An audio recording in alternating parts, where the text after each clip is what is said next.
Today we'll be watching a movie titled Unbroken, which was released back in 2014. So let's get started. Turn on the subtitles and spoilers ahead.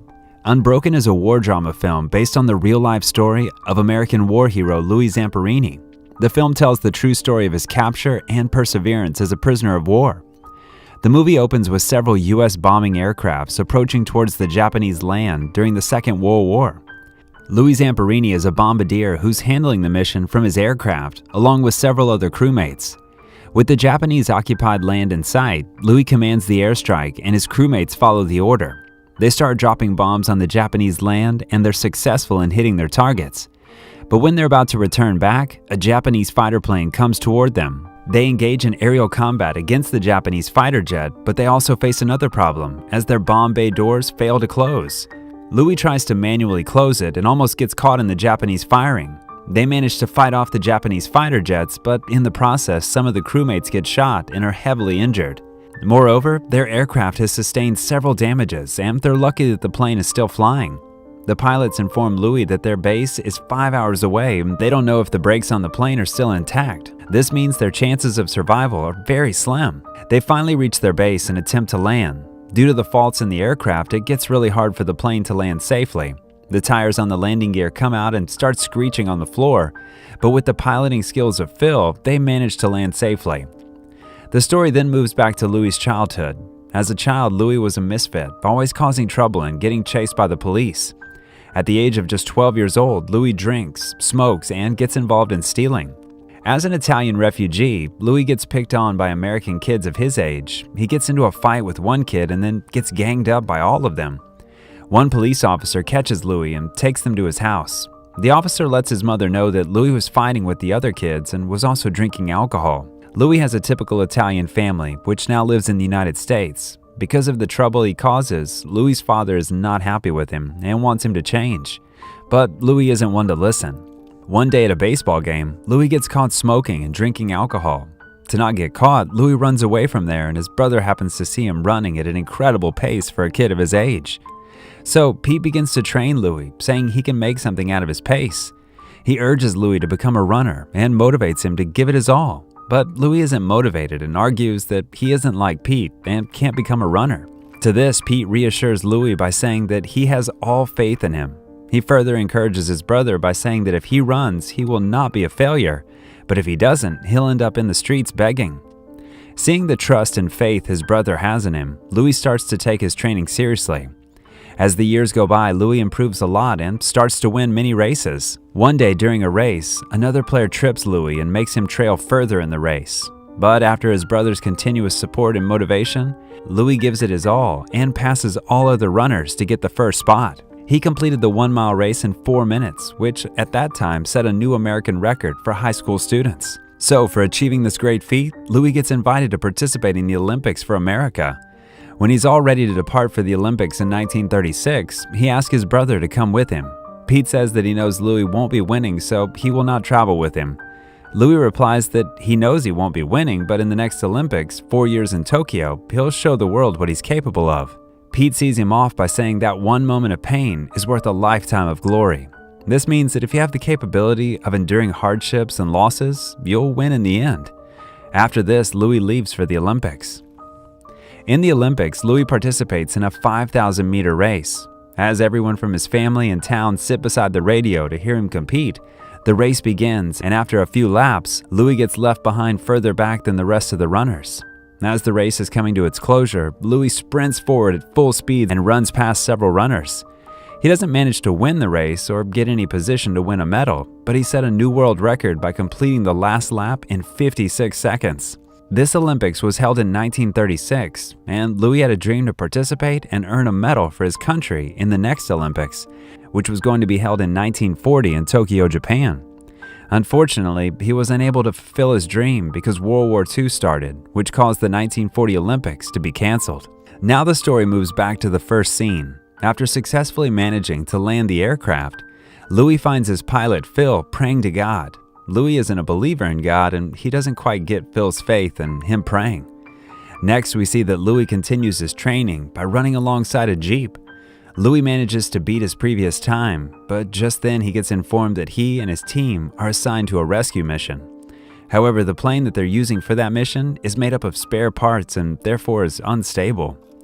The instability of the plane becomes apparent when one of the engines fails mid-flight. As they're trying to make the best out of the situation, another engine fails, which causes everyone to panic. It's certain that their plane is going to crash land.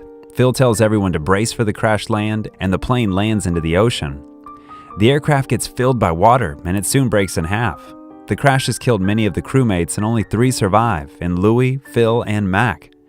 All 3 survivors get into the 2 inflatable boats.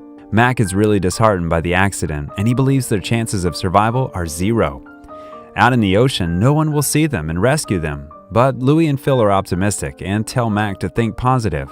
They have a couple of chocolates and some potable water. Louis decides that they will eat 1 piece of chocolate in the morning and 1 piece at night and drink only 2 sips of water a day. He says this is because there's no certainty for their rescue. They all fall asleep at night, and in the morning, an airplane flies overhead and they try to signal it with a dye and a flare gun. Louis fires several flare guns, but their attempts of getting noticed by the aircraft fail, and they are left stuck in the ocean. They all get really disappointed, and soon that they see that all the chocolate boxes are empty. Mac had eaten all the chocolates at night. This infuriates Louis because all the resources for their survival were depleted. The 3 struggle to survive in the seemingly endless ocean. They spend a few days without any food or water, and one day a seagull flies and lands on their boat. With no option for food, Louis grabs the seagull by its leg and they all eat it to fulfill their hunger. Unfortunately, their stomachs cannot hold on to it and they puke it all into the ocean. Next, they use the same seagull to catch fish and eat it raw. They get something to be happy about, but the following days, they have nothing to be cheerful about and are left discouraged. One night when all of them are asleep and they all feel their lives slipping away from their hands. At that very moment, Louis prays to his God that if he saves him, he will consecrate his whole life for him. Fortunately, all of them survive the storm, and their water gets refilled by the rain. A few days later, they manage to catch a shark and eat it raw. They notice a plane flying in the air. Louis fires the remaining flare guns into the air to catch its attention. Just when it seems the plane is going by without noticing them, the plane makes a turn and comes flying towards their direction. Unfortunately, it's a Japanese aircraft which starts to shoot at them. They all jump in the water to save their lives. They all swim deeper into the ocean and dodge the Japanese bullets. But when they all come out of the water, they find that their inflatable boats are damaged. They somehow manage to patch up the holes of one of the boats so that they can remain afloat, and now all 3 of them have to adjust in a single boat, which is quite difficult because the boat is considerably small. Now it's been more than 35 days since they're stranded in the ocean. Mac's condition has gone terrible and he slowly dies because of hunger. Now, only Phil and Louis are left, but they are both in really bad condition. They aren't able to talk or stand. As time goes on, their situation gets bleaker and bleaker. On day 47, they wake up to see a ship, but unfortunately for them, it's a Japanese ship. They become prisoners of war and are imprisoned on an island. After days without any food or water, they receive a bowl of rice, which they eat hungrily. One day, Louis is pulled out of his cell for questioning. The Japanese colonel recognizes Louis as an Olympic athlete. Louis gets interrogated by the Japanese about the Americans' newer plane models and bomb sites. After extracting information from them, the Japanese eventually ship them to another prison camp in Tokyo.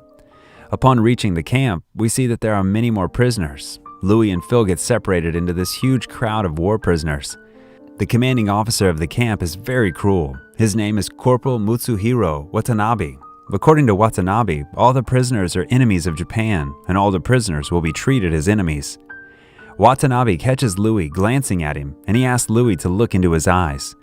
When Louis looks into his eyes, he beats him up with a stick, resulting in a bleeding nose. He warns Louis to never look into his eyes ever again. Watanabe then orders the newly arrived prisoners of war to quarantine until the night. At night, other war prisoners tell Louis that since they can't use Watanabe's name, they have nicknamed him the Bird. The next morning, all the prisoners are summoned into the ground in front of the commanding officer, Watanabe. He tells the prisoners that there is a talented man among them, an Olympics athlete, Louis. Watanabe then initiates a race between Louis and a Japanese. Due to exhaustion and starvation, Louis loses the race and falls to the ground. After this, Watanabe calls Louis weak and beats Louis mercilessly with a stick. The prisoners follow the war through newspapers that are stolen from the Japanese. One Marine draws a map to keep track of American positions. Louis notices one prisoner who has some of his fingernails removed as he was tortured for information. They all agree not to help the enemy despite what they're put through. The prisoners are subjected to hard manual labor, including cleaning out the latrines used by fellow prisoners and the Japanese army. One day, inspecting their barracks, Watanabe finds the map which one of the prisoners was drawing. He gets mercilessly beaten by Watanabe as Louis and others stand by helplessly. Later, Louis tells his friends that he's going to kill the bird. His friend warns that if he does so, he'll be shot dead. The only way they can win against Watanabe, the bird, is if they survive. One day, Louis watches the Americans attack the Japanese land, which gets noticed by Watanabe. At night, Watanabe wakes Louis and starts to beat him for no reason. Out of all the prisoners, Watanabe hates Louis the most. It almost seems as if he has a personal grudge against Louis. After a few days, a few people from Radio Tokyo come and Louis gets told that he is officially announced dead in America. After Watanabe mockingly allows Louis to announce to his family that he is alive, he is immediately taken to a radio station. There, Louis tells his family that he's alive, but he lies that he is living well as a prisoner of war in Tokyo. His family cryingly hears the news over the radio, and Pete, who's now a Marine, also gets the letter about his brother's condition. After this program, he gets approached by the men who brought him to the radio station. The men want him to speak again to the radio, but this time they want him to read a script. Louis refuses their offer because what it says about his country is false. The Japanese men try to persuade him by offering to get him out of the prison camp and letting him stay in Tokyo comfortably. However, Louis refuses this offer and goes back to the camp. Back at the camp, Watanabe smiles at the returning Louis, telling him that they are both strong and could have been friends if only they were not enemies. Watanabe then tells the other prisoners to teach Louis about respect by punching him one by one. The prisoners refuse the order to punch Louis, but upon seeing that one of the prisoners will get beat up instead, Louis urges the prisoners to hit him. Louis gets punched by all the prisoners, and this punching spree lasts the whole day. A few days later, when the American prisoners are made to display a play to amuse the Japanese army, Watanabe comes close and sits next to Louis. He informs Louis that there is good news. He has been promoted and will leave for another place. And then later, Watanabe leaves the camp. One night, the camp is bombarded by the Allies, which destroys the whole camp. The following day, the prisoners are immediately transported to another prison camp. The prisoners arrive at a new camp where the conditions of war prisoners are worse than ever. While standing in a row, Louis sees a familiar figure and collapses. It's Watanabe.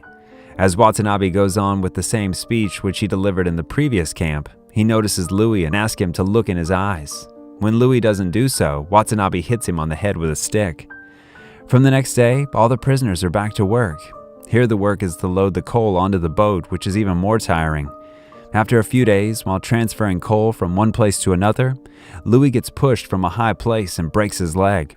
The next day, out of exhaustion from doing his work, Louis stops to get some rest, but the officer sees him and immediately takes him in front of some wooden logs. As punishment, Watanabe orders him to pick up one and lift it above his head, which Louis does. Watanabe then cruelly tells the guard to shoot Louis if he drops the wooden log. The guard gets ready with his rifle as Louis almost loses his balance and drops the wooden log. Slowly, everyone's attention turns towards Louis, who's holding on to the wooden log despite losing all his strength under the scorching heat. Watanabe expects Louis to give up, but Louis doesn't.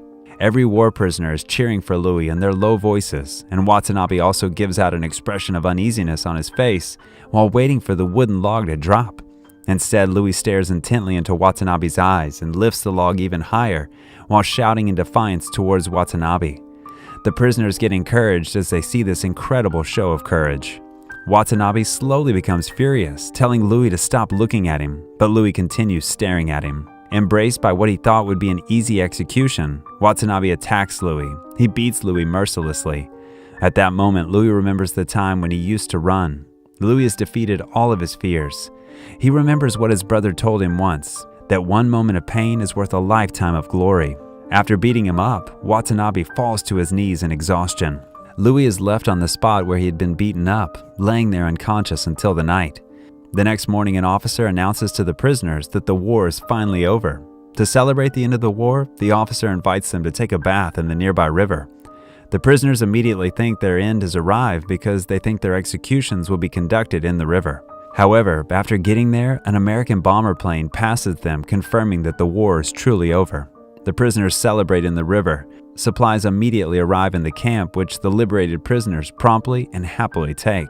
But while the prisoners are celebrating their freedom, Louis goes into Watanabe's cabin. He sees that Watanabe is already gone, leaving behind his cane and a picture of himself and his father. Upon arriving home, Louis immediately kisses the ground. He finally meets his family after years. In 1946, Louis got married and later had a son and a daughter. And as he promised while surviving the storm in the ocean, he devoted his life to God. Phil also survived the war and got married. Watanabe, on the other hand, hid for several years as a war criminal until the U.S. granted him amnesty in an effort to reconcile with Japan. Years later, due to his newfound faith in God, Louis went to Japan and searched for all the people who were involved in capturing him. Louis decided to forgive everyone, even Watanabe, but Watanabe refused to see him. Louis always had a dream to run in the 1940s Olympics, which he couldn't pursue.